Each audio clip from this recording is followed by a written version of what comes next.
Hydration of alkynes is the addition of water to the triple bond, and it can go either by Markovnikov or anti-Markovnikov. Let's first consider the Markovnikov reaction. So we have two types of alkynes. We have the terminal one and we have the internal one. Let's consider the internal alkyne first because there is a difference between the terminal and the internal in terms of the reagents that we need to use. So this is the internal alkyne. Internal alkynes, they do not have any acidic hydrogen. So for example, if we have something like this, if we have a cyclohexane that is connected to a triple bond and a CH3. This is an internal alkyne where each of these carbons, they are substituted carbons, so there is no any additional acidic hydrogen.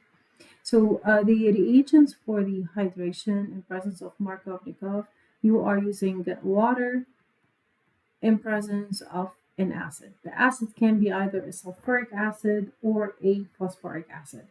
So we said that because the triple bond is a nucleophile, it doesn't make sense to start the addition with the water. You cannot start the addition with the water because water is a nucleophile. So you have to start the addition with the acid. You have two options, either combining the water and the acid and making the hydronium ion as we did with the alkene, or you can open up the triple bond and react that with the H plus of the acid. Whatever is convenient for you. I'm going to be consistent over here as I did for the alkene, react those two together. So water is going to react with the HSO4. This is H2SO4, so I'm going to end up getting my H3O plus. And this is always what's going to happen every time you add acid, diluted acid. Diluted acid is an acid that is diluted with water. So you're going to get your hydronium ion plus the conjugate base in the solution, which is the HSO4 minus. So the reaction is going to start by the opening up of the triple bond and picking up the acidic hydrogen from the hydronium ion. It makes sense because again the triple bond is the nucleophile and this hydrogen is the electrophile, and then water is going to leave. Addition is going to be according to Markovnikov, where hydrogen is going to add to the less substituted carbon, and you're going to create a carbocation on the most substituted carbon. So you're going to end up having a carbocation here. So you're going to end up getting a carbocation here. It's going to be a vinylic carbocation. And then you're going to end up having the CH3, and you already added the hydrogen. So that is going to be your intermediate, plus of course whatever left, which is the water. Now water is going to be a nucleophile, and you already have your carbocation, which is the electrophile. So now water is going to come and it's going to attack. So water here is going to come, is going to attack. We can ignore stereochemistry, it's fine. And we are going to end up forming, in this case, our addition product. So we have our hydrogen, this is the CH3, we have our water,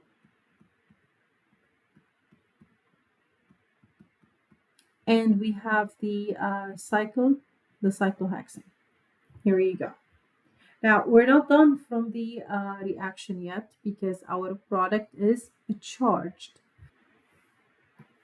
The conjugate base is going to come attack the hydrogen, and the lone pairs are going to add to the oxygen. And I'm going to end up getting my product in this case. So I'm going to end up having my OH that is adjacent to the alkene and my cyclohexane. Now, whenever you have two nucleophiles that are next to each other, here I'm having an OH that is adjacent to the double bond, or it is on one of the carbons of the double bond. This structure is called an enol structure. Enols are not stable.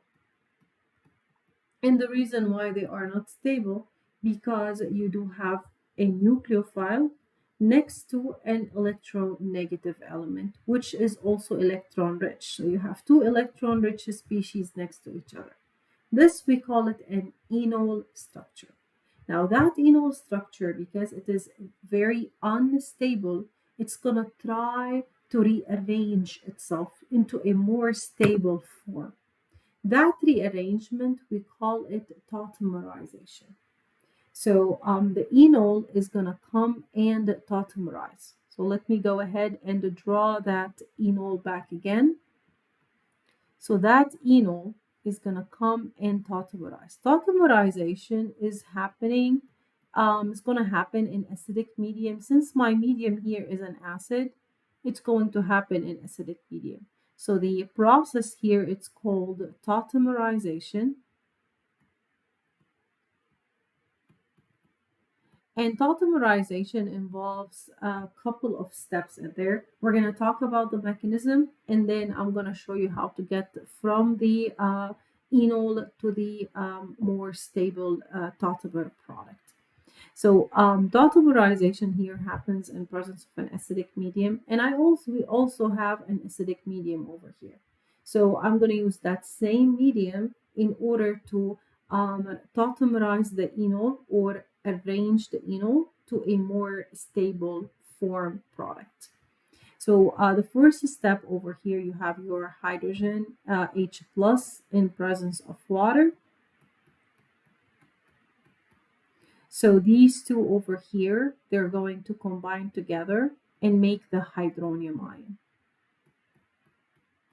Okay, so that is going to be the hydronium ion. So the first step over here is that the double bond is going to open up. It's like an addition to the alkene. It's going to open up, pick up the hydrogen, and water is going to leave. So you are going to end up forming the OH over here. It's going to add according to Markov-Nikov. So you're going to end up having your hydrogen over here. You added your hydrogen in there. This is going to be the CH3. Hydrogen is going to add to the less substituted carbon, and you're going to end up forming the plus charge. But the difference here is that the water is not going to attack. You're going to hold on the water. Now what you are forming over here is a plus charge on the oxygen. Now the water is going to come and act like a base in the solution. I can have resonance here where the lone pairs are going to come and form a double bond. So I'm going to end up having a carbonyl with a hydrogen and a plus a charge, and my cyclohexane and my rest of the molecule in here. I do have my two hydrogens and the CH3. Now water is going to come and act as a base, pick up any extra hydrogen in the solution. I can also use the HSO4 minus if I want. So this one is going to act as a base. It's going to come, it's going to pick extra hydrogen in the solution, and it's going to form a lone pair. So I'm going to end up getting my carbonyl and my cyclohexane and the CH3 over here. Doing the mechanism, you can do the tautomerization right away by simply moving the double bond of the enol between the carbon and the OH and taking the hydrogen of the OH and moving it to the adjacent carbon. Then in this case, you will end up getting the ketone. So let's have an example over here. If I have this enol and I want to go ahead and tautomerize this enol without doing the mechanism. So go ahead and start from the double bond and move it towards the bond between the carbon and the OH, and take the hydrogen and move it to the adjacent carbon of the double bond, not to this carbon here, to the adjacent carbon of the double bond. And in this case, I will end up getting my carbonyl. And I already added the hydrogen over here. Since I'm drawing the skeletal form, no need to show the hydrogen added. Another example, if I have something like this, so this is again an enol, go ahead and do the tautomerization for it. So move the double bond to the bond between the carbon and the OH and move the hydrogen to this carbon, not to this carbon over here, because this is the double bond and this is where the tautomerization happens between the double bond and the OH. So I'm going to end up getting my ketone. Ketones and enols are considered to be constitutional isomers.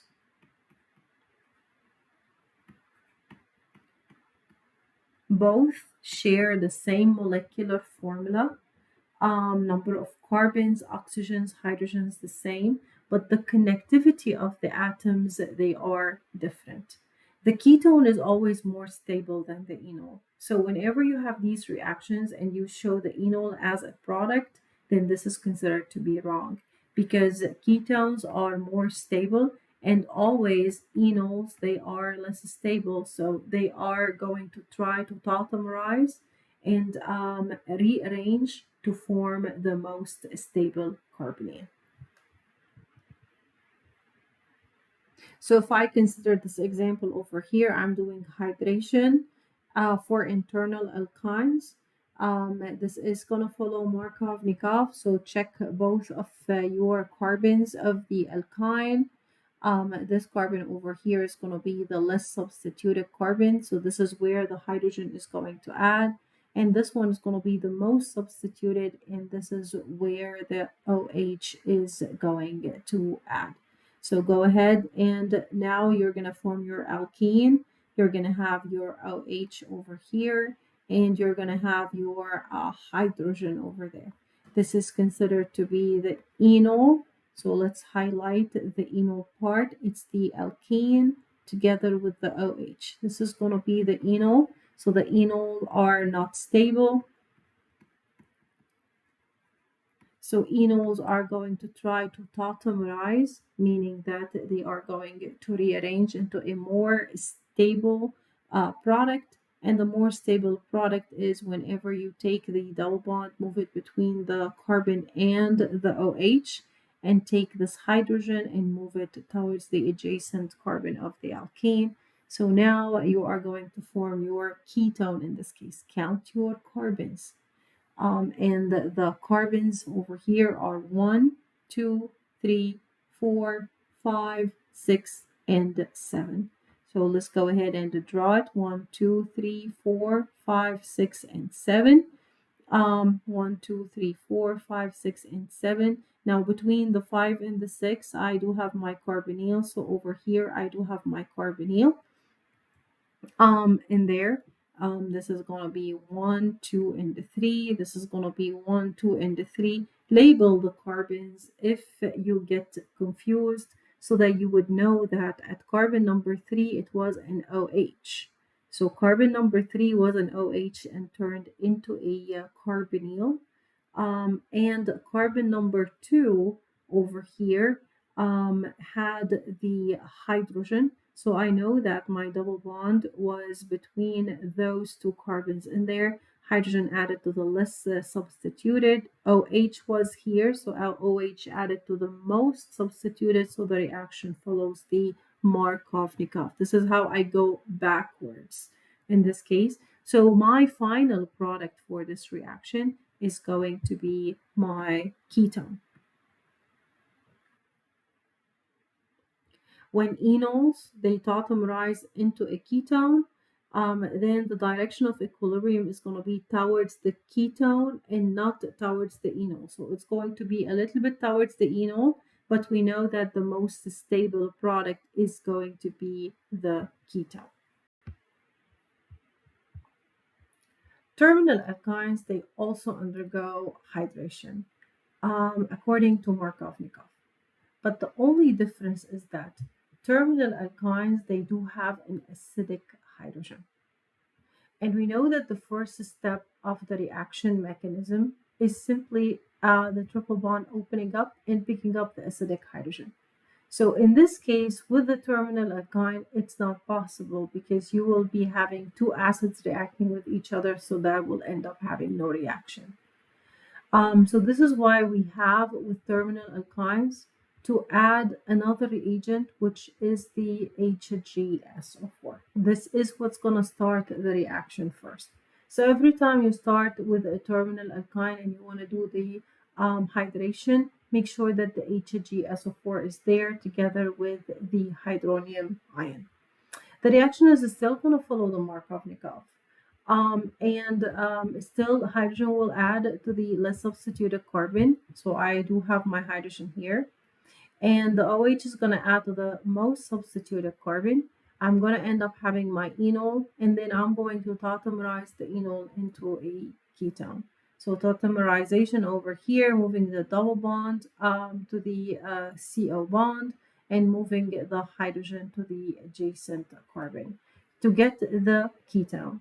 Ketones exist at equilibrium more than the enol, so this is why the direction of equilibrium is always towards the ketone instead of the enol. You are responsible for the mechanism of the reaction. Triple bond is going to open up, pick up the mercury in the first step, forming the cyclic mercurinium ion.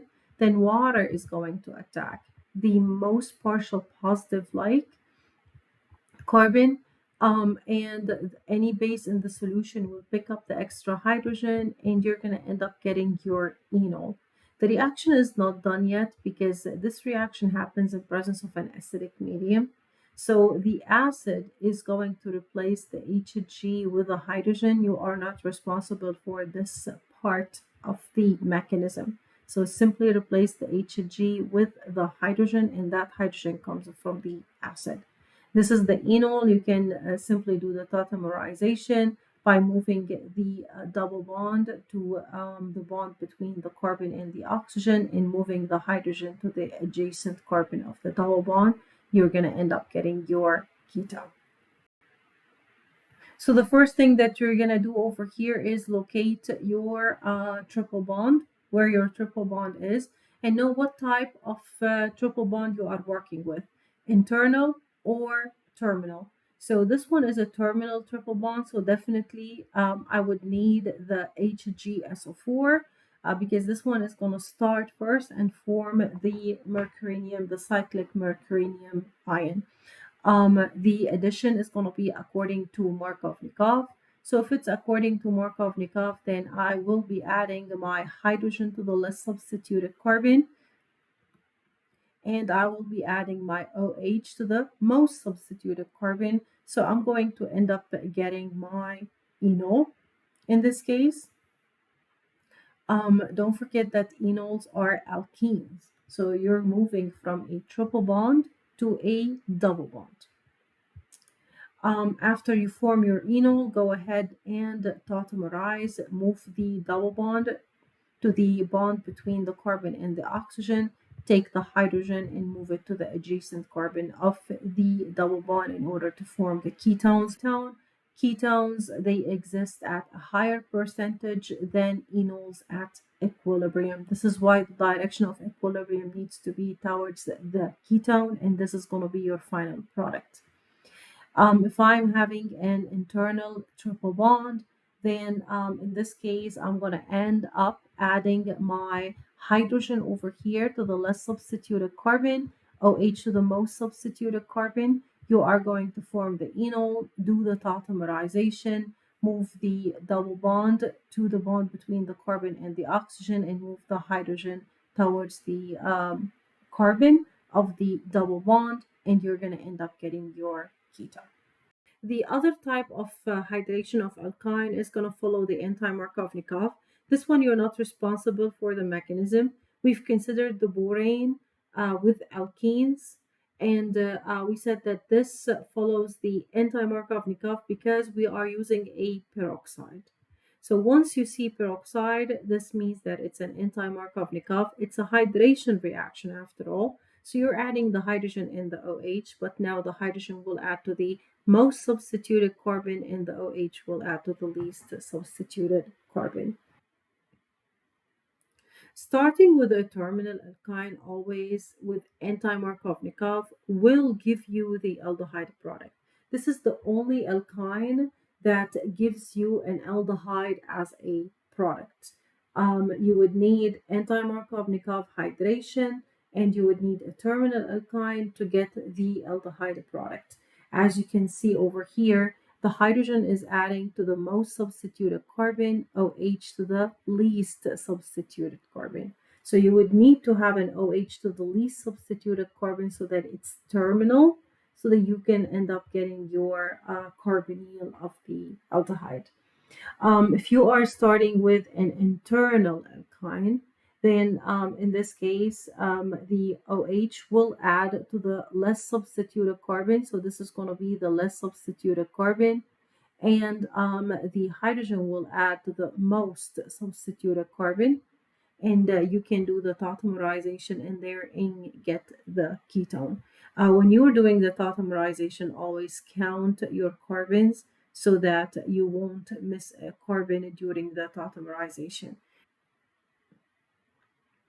Tautomerization always favors the ketone, so the direction of equilibrium is going to be always towards the ketone and not towards the enol. Now, sometimes instead of the borane BH3, we use another reagent, which is the disec isoamyl borane. So instead of using three hydrogens around the borane, we limit a little bit the reactivity of the borane, and we use bulky groups around the borane. This is called SEA. It's sec isoamyl. We call it SEA, BHTHF, in presence of a peroxide and an OH. So whenever you see this reagent, it's similar to borane.